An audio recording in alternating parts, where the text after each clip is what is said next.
गुरुचरित्र अध्याय 14। श्री गणेशाय नमः। श्री सरस्वतीये नमः। श्री गुरुभ्यो नमः।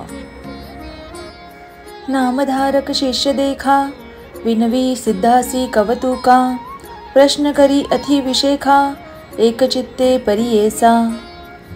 जय जया योगीश्वरा, सिद्धमूर्ती ज्ञानसागरा। पुढील चरित्र विस्तारा, ज्ञान होईल आम्हासी। उदर व्यथेच्या ब्राह्मणासी, प्रसन्न झाले कृपेसी।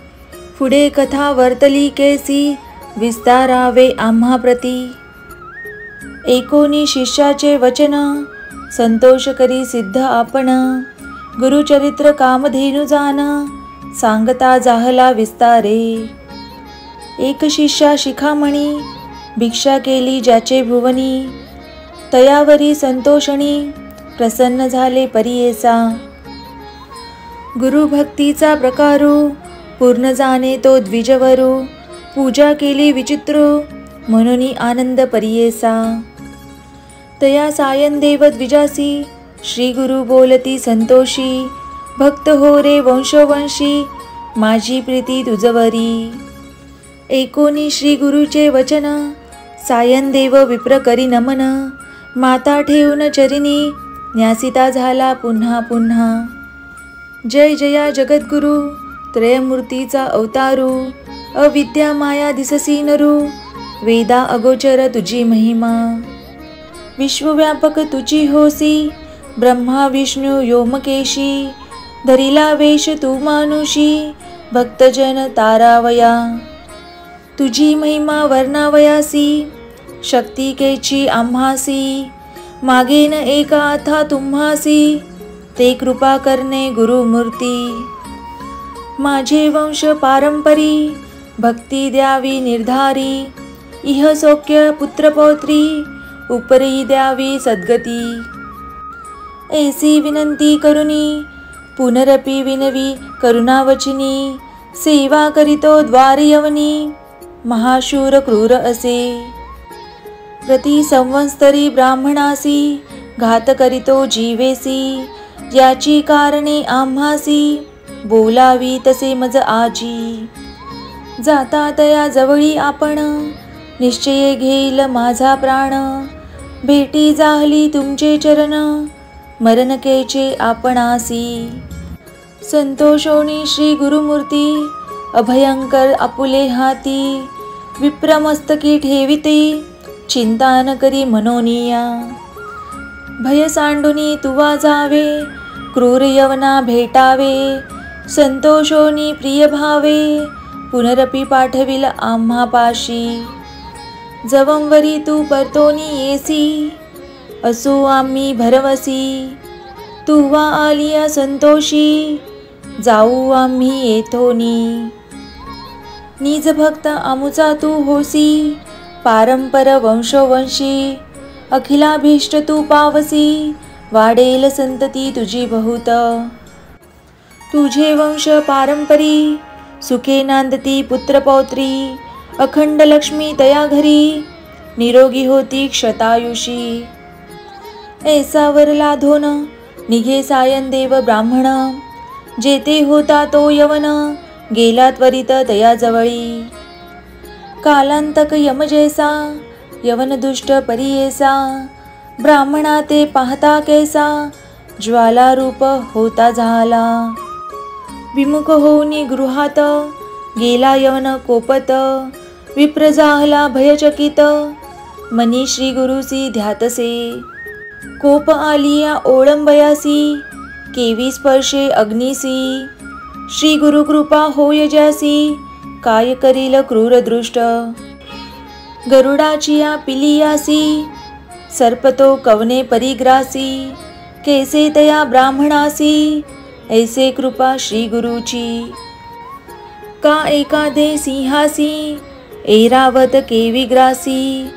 श्री गुरु कृपा होय जासी, कलिकाळाचे भय नाही। ज्याचे हृदय श्री गुरु स्मरण, त्याची कैसे भय दारुण। काळ मृत्यून बाधे जान, अपमृत्यू काय करी। ज्यासी नाही मृत्यूचे भय, त्यासी यवन असे तो काय, श्री गुरु कृपा ज्यासी होय, यमाचे मुख्य भय नाही. ऐसे परी तो यवन अंतपुरात जाऊन, सुषुप्ती केली भ्रमित होऊन, शरीर स्मरण त्यासी नाही. हृदय ज्वाळा होय त्यासी, जागृत होणी परियेसी, प्राणांतक व्यथेसी, कष्ट तसे तये वेळी. स्मरण असे नसे काही, म्हणे शस्त्रे मारितो घाई, छेदन करीतो अवेव पाही, विप्र एक आपणासी. स्मरण झाले तये वेळी, धावत गेला ब्राह्मणाजवळी, लोळतसे चरण कमळी, म्हणे स्वामी तुची माझा. येथे पाचारिले कवणी, जावे त्वरित परतोनी, वस्त्रे भूषणे देऊनी, निरोप देतो तये वेळी. संतोषोनी द्विजवर, आला ग्रामा वेगवक्त्र, गंगातीरी असे वासर, श्री गुरुचे चरण दर्शना. देखोनिया श्री गुरुसी, नमन करीतो भावेसी, स्तोत्र करी बहुवसी, सांगे वृत्तांत आद्यंत. संतोषोनी श्री गुरुमूर्ती, तया द्विजा आश्वासिती, दक्षिण देशा जाऊ म्हणती, स्थान स्थान तीर्थयात्रे. ऐकोनी श्री गुरुचे वचन, विनवी तसे कर जोडून, न विसंबे आता तुमचे चरण, आपण येईल समागमे. तुमचे चरणा विने देखा, राहो न शके क्षण एका, संसार सागर तारका, तुची देखा कृपा सिंधू. उद्धरावया सगरासी, गंगा आणिली भूमीसी, तेसे स्वामी आम्हासी, दर्शन दिदले आपुले. भक्तवस्तल तुझी ख्याती, आम्हा सोडणे काय नीती, सवे येऊ निश्चिती, मनोनी चरणी लागला. येणे परी श्री गुरुसी, विनवी विप्र भावेसी, संतोषोणी विनयेसी, श्री गुरु म्हणती तये वेळी. कारण असे आम्हा जाणे, तीर्थे असती दक्षिणे, पुनरपि तुम्हा दर्शन देणे, संवत्सरी पंचदशी. आम्ही तुमचे गावा समीपत, वास करू हे निश्चित, कलत्रपुत्र इष्टभात्र, मिळोनी भेटा तुम्ही आम्हा.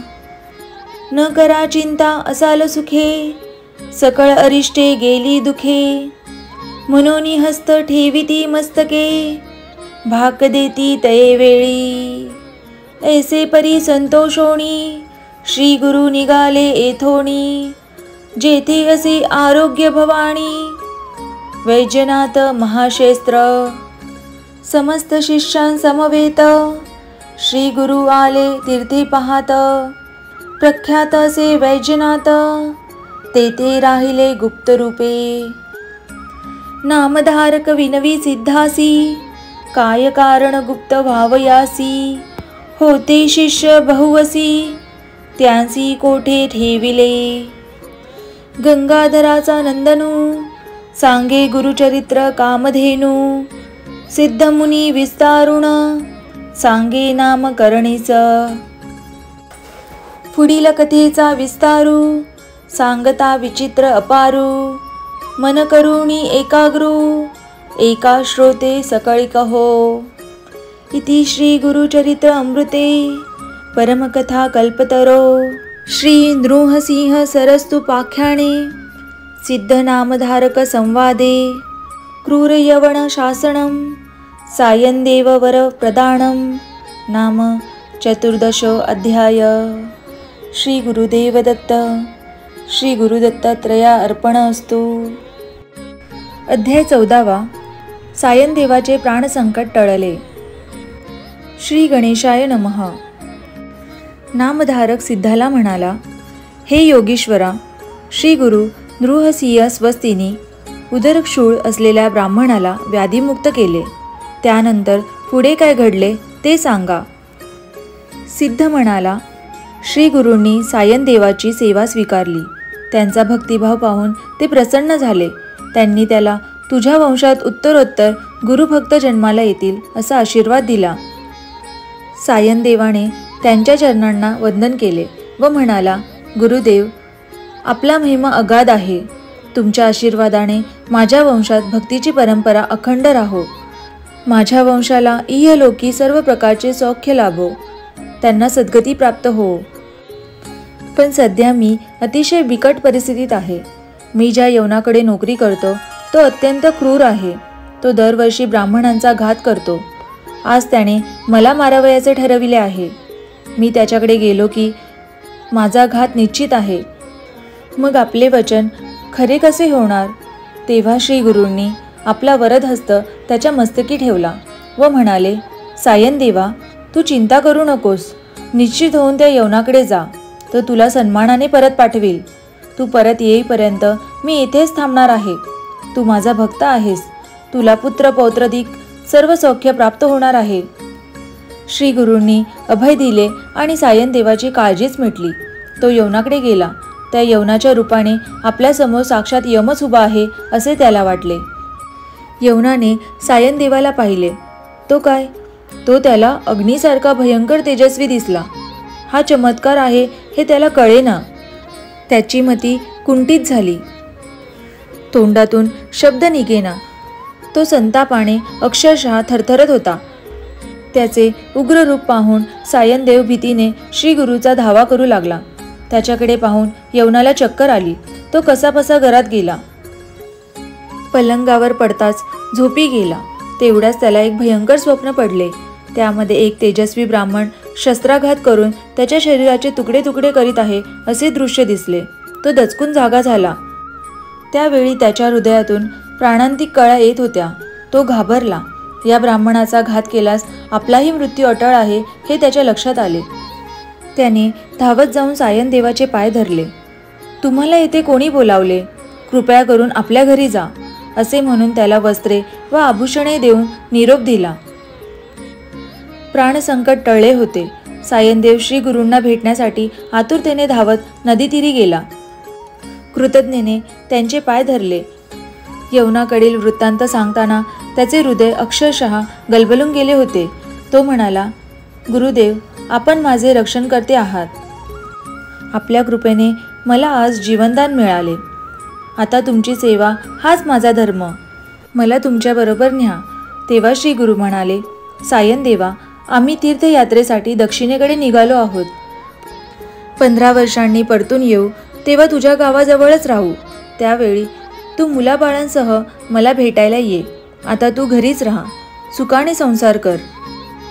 श्री गुरूंनी सायन देवाचे सांत्वन केले आणि त्याची समजूत घालून त्याला घरी पाठविले. तेथून ते तीर्थयात्रा करीत शिष्यांसह वैजनाथ क्षेत्री गेले. तेथे स्वतः कोठेही प्रकट न करता गुप्तपणे राहिले. नामधारक म्हणाला, महाराज, श्री गुरूंनी आपले अस्तित्व तेथे का प्रकट केले नाही? त्यांच्या शिष्यांना त्यांनी कोठे पाठविले? सिद्ध म्हणाला, सांगतो. श्री गुरूंचे चरित्र अतिशय थोर आहे. ते तू शांतपणे ऐक. अध्याय 14 समाप्त. दिगंबरा दिगंबरा श्रीपादवल्लभ दिगंबरा, दत्त गुरूंचे नाम स्मरा हो, दत्त गुरूंचे भजन करा.